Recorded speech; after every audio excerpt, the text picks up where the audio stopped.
우리 뉴스라든가 트로트라든가 또 우리 BTS라든가 이런 걸 계속 듣죠. 완전히 한국화되어 가지고 10년 만에 고향으로 돌아가는 거죠. 북한으로서는 이거 완전히 체제의 근간을 흔드는 겁니다. 북한의 도발을 확고히 억제할 수 있는 가장 유력한 무기다.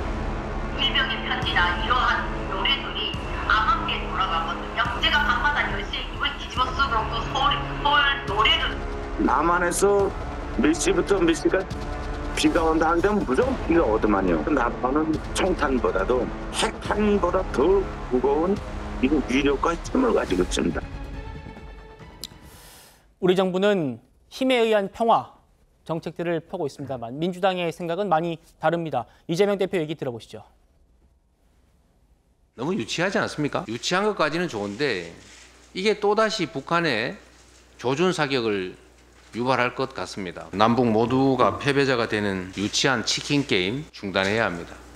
북한 당국을 규탄하면서도 남한 당국의 자중과 또 신중한 대응을 다시 한번 요청드립니다.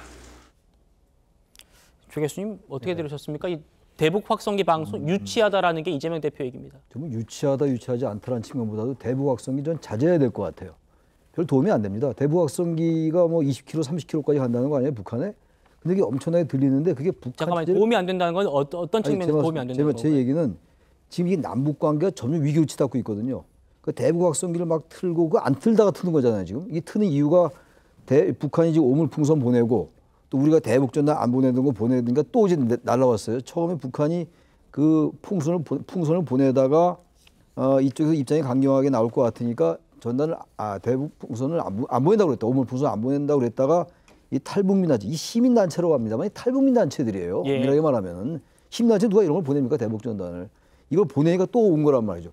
이재명 대표 말이죠. 일리가 있다고 보는 게 유치하다라는 말은 전 중요한 단어가 아니라고 보고 북한의 행동은 비난받아 마땅하죠. 저열하고 저급하고 북한이라는 나라 말이죠. 비정상 국가예요. 정상 국가가 전혀 아닙니다. 유엔에 가입만 돼 있는 나라지 국가라고 할 수 없는 나라인데 아무튼 이런 상태에서 우리가 지금 대북 전단을 보내잖아요. 지금 대북 전단을 보내는 근거를 헌법재판소가 그 남북관계발전법 대북전단 살포를 금지한 남북관계발전법 위헌이다라는 데 근거하는데 이건 법리적인 얘기인 거예요. 네. 당연히 보낼 수 있는 거죠. 헌법재판소는 그걸 법률적으로 판단을 내려준 것이지 대북전단을 우리 정부가 이른바 시민단체, 탈북민단체에게 좀 자제하시고 할 수 있는 겁니다. 이게 그들의 행동 막는 거하고 다른 거예요. 자제시켰는데 그들이 보내는 것이고 왜냐하면 대북전단을 보내는 게 별로 도움이 안 된다 이런 얘기예요. 그리고 확성기도 마찬가지입니다. 확성기를 끊는 이유가 있거든요. 근데 그럼에도 불구하고 북한이 계속 도발을 하니까 우리도 이제 하나의 대응 방법으로 이걸 하는 건데 이게 그렇다고 아까 태용호 의원 말에 전 동의할 수가 없는 게 태용호 의원 말처럼 그렇다고 대북이 북한이 완전히 흔들리지도 않아요. 워낙 체제가 견고한 체제이고 괜히 남북 간의 긴장만 더 유발시킨다고요. 알겠습니다. 예. 그래서 이거는 이재명 대표 말이 일리가 있다. 저는 이렇게 봅니다. 박 변호사님. 네, 제가 2007년이죠. 노무현 정부 말기에 공군의 정훈장교로 군대를 갔다 왔습니다. 그래서 그 당시에 이제 정훈장교들이 정신훈련을 하는 장교다 보니까 통일교육원 같은 데서 교육을 받아요. 근데 그 당시에 이제 통일교육원에서 교육을 할 때 뭐라고 얘기를 했냐면 이제 2007년쯤 되게 되면은 이제 김대중 정부부터 시작한 햇볕 정책이 꽤 오래 지속된 타이밍이었거든요. 근데 뭐라고 얘기를 하냐면 이 햇볕 정책의 결과로 인해서 북한의 우리나라의 유행과 우리나라의 문화가 들어가서 북한 체제 자체가 변화가 나타나고 있고 민주화의 길을 걸어가고 있다라는 이야기를 분명히 그때 노무현 정부 시기에 그 통일교육원이나 이런 데서 교육을 했습니다. 제가 그 교육을 받은 기억이 정확하게 나기 때문에 말씀을 드리는 건데 지금 이와 같은 그 문화적인 일종의 전략이죠.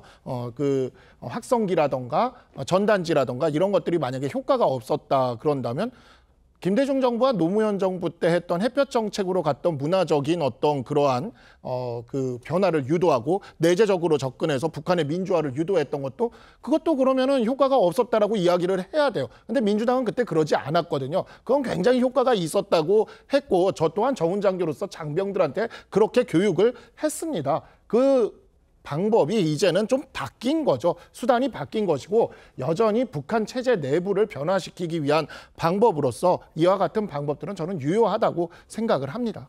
알겠습니다.